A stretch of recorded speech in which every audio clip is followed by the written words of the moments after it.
Baik, bertemu lagi dengan Bapak di mata pelajaran Bahasa Lampung.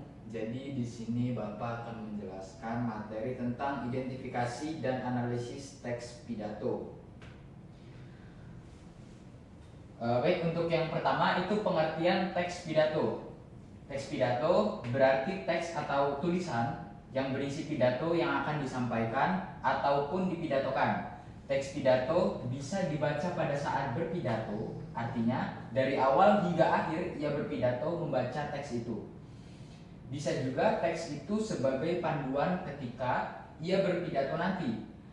Pada umumnya, orang yang ahli pidato ketika ia berpidato tidak membaca teks itu lagi karena ia sudah menguasai isi teks pidato tersebut. Memang yang seharusnya dilakukan, berpidato tanpa melihat teks. Yang demikian justru malah membuatnya lebih percaya diri. Kalau diidentifikasi, teks pidato itu terbagi menjadi 3 bagian pokok. Yang pertama itu bagian pembukaan. Bagian pembukaan dimulai dengan salam pembukaan baik secara nasional maupun secara lokal. Secara nasional, ucapan Assalamualaikum warahmatullahi wabarakatuh. Ingat, penduduk negara Indonesia mayoritas beragama Islam. Rasa kebangsaannya nasionalis Islam yang amar ma'ruf dan nahi mungkar, menegakkan kebenaran dan mencegah kemungkaran atau kekafiran. Jadi kalau salam nasional yang pernah dikemukakan oleh Bung Karno atau pendiri Republik ini adalah Assalamualaikum warahmatullahi wabarakatuh. Sedangkan ucapan salam secara lokal adalah ucapan salam dalam bahasa daerah setempat. Misalnya dalam bahasa Lampung, yakni tabipun, tabi ngalimbuho. Dijawab oleh pendengar, ya pun.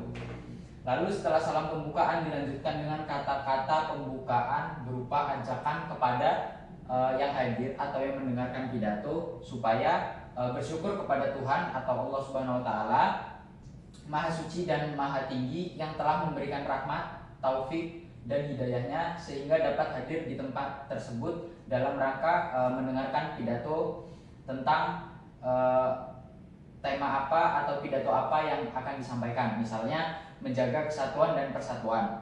Masih pada kata-kata pembukaan.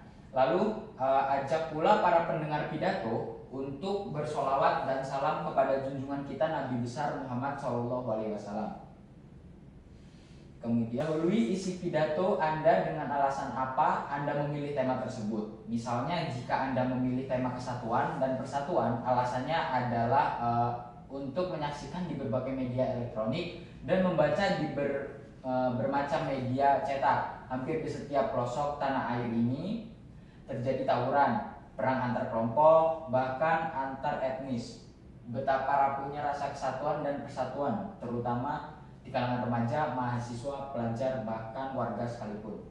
Padahal hal semacam itu tidak ada gunanya sama sekali. Dalam satu pertikaian atau peperangan sekalipun, yang menang yang kalah tidak ada gunanya. Seperti pepatah, kalah jadi debu, menang jadi arang. Setelah Anda memberi alasan mengapa Anda memilih tema pidato tersebut, Anda bisa mulai menyampaikan isi pidato Anda. Ide atau gagasan Anda sesuai dengan tema yang Anda pilih, apa yang harus dilakukan agar ide atau gagasan yang Anda kemukakan itu dapat terwujud. Pada umumnya, para pendengar pidato menginginkan kejelasan penyampaian pidato Anda dapat diterima faktual, rasional, tidak bertele-tele, tidak berputar-putar, dan membuat pendengar bingung bahkan bosan. Akhirnya, pendengar pidato merasa kecewa dan ada rasa tidak percaya dengan ide atau gagasan yang Anda sampaikan melalui pidato tersebut. Kemudian lanjut ke bagian isi penutup. Pada saat menyampaikan bagian isi penutup, tatkala Anda merasa semua ide atau gagasan yang Anda rancang sebelum disampaikan semuanya sudah tersampaikan, tak ada yang ketinggalan, boleh Anda ulangi ide atau gagasan yang Anda sampaikan itu sekali lagi.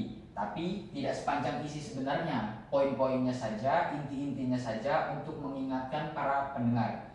Dahului kata-kata penutup pidato Anda dengan permohonan maaf, menunjukkan apabila Anda mempunyai kesantunan dalam berpidato, lalu ucapkan terima kasih kepada yang hadir yang telah bersedia dan setia mendengarkan pidato yang Anda sampaikan. termasuk pula kepada semua pihak yang telah membantu acara pada hari itu. Biasanya acara itu digunakan untuk peringatan hari-hari tertentu, misalnya pada saat 17 Agustus atau pada saat hari lahir Pancasila atau sebagainya. Pada kata-kata penutup, ucapkan salam secara nasional dan lokal. Baik, mungkin itu saja materi yang dapat Bapak sampaikan. Sebelum Bapak tutup pertemuan pada hari ini, Bapak ingin dari masing-masing kalian menyampaikan pertanyaan atau apa-apa saja yang kalian belum paham dari materi yang telah Bapak sampaikan. Bapak minta untuk Saudara Aris.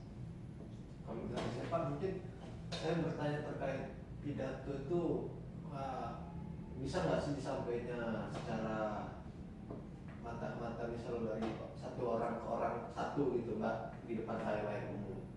Baik, terima kasih pertanyaannya. Di sini Bapak akan menjawab.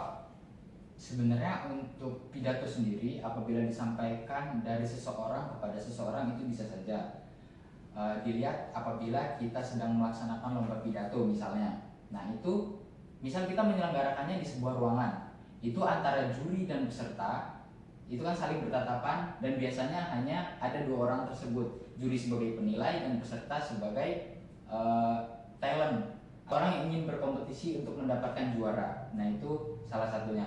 Kemudian untuk berpidato di depan khalayak ramai itu bisa dilakukan dengan cara pada saat upacara bendera, pada saat peringatan hari-hari besar seperti 17 Agustus atau misal hari lahir Pancasila. Cukup. Oke, terima kasih Pak. Mungkin cukup dari saya. Ya. Untuk selanjutnya mungkin si Pak Maharani.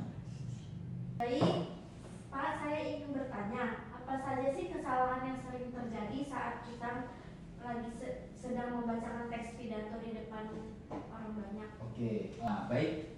Untuk kesalahan-kesalahan yang sering terjadi pada saat kita menyampaikan pidato itu paling sering grogi. Karena kalau kita grogi, otomatis semua yang akan kita sampaikan itu menjadi tidak menarik, menjadi salah-salah, dan ujung-ujungnya peserta yang mendengarkan pidato kita menjadi merasa bosan.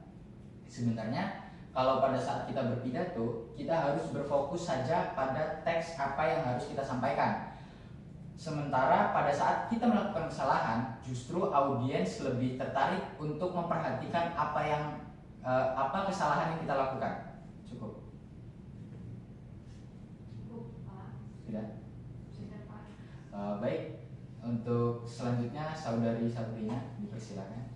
Saya mau bertanya, Pak, apa saja ya unsur-unsur penting dalam sebuah pidato? Baik, untuk unsur-unsur yang ada dalam pidato itu yang pertama ada pembukaan, yang kedua ada bagian isi atau penyampaian materi, kemudian yang ketiga itu ada penutup. Baik, dari semua materi yang telah Bapak sampaikan, apakah dari murid-murid atau anak-anak sekalian ada yang ingin disampaikan? Enggak, Pak. Cukup.